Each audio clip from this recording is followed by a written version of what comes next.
Karimnagar municipal ఎన్నికల ఓట్ల లెక్కింపు ప్రక్రియను అత్యంత పారదర్శకంగా ప్రశాంతంగా నిర్వహించేందుకు కౌంటింగ్ కేంద్రాల వద్ద మూడంచెల భద్రత ఏర్పాటు చేసినట్లు కరీంనగర్ పోలీస్ కమిషనర్ గౌస్ అలాం తెలిపారు. కౌంటింగ్ సందర్భంగా ఎటువంటి అవాంఛనీయ ఘటనలు జరగకుండా పటిష్టమైన పోలీస్ బందోబస్తును మోహరించినట్లు ఆయన పేర్కొన్నారు.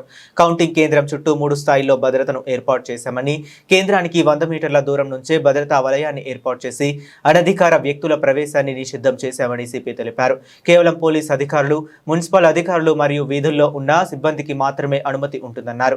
అభ్యర్థులు, కౌంటింగ్ ఏజెంట్లు మరియు మీడియా ప్రతినిధులకు ప్రత్యేక ప్రవేశం కల్పించడమైనది.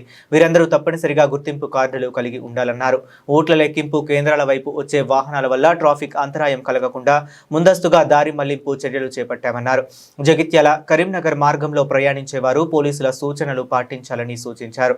కౌంటింగ్ కేంద్రానికి వచ్చే వాహనాల కోసం నిర్ణీత దూరంలో ప్రత్యేక పార్కింగ్ స్థలాలను కేటాయించడమైనదని, రోడ్లపై ఎక్కడ పడితే అక్కడ వాహనాలు నిలిపితే కఠిన చర్యలు తీసుకుంటామని సిపి హెచ్చరించారు.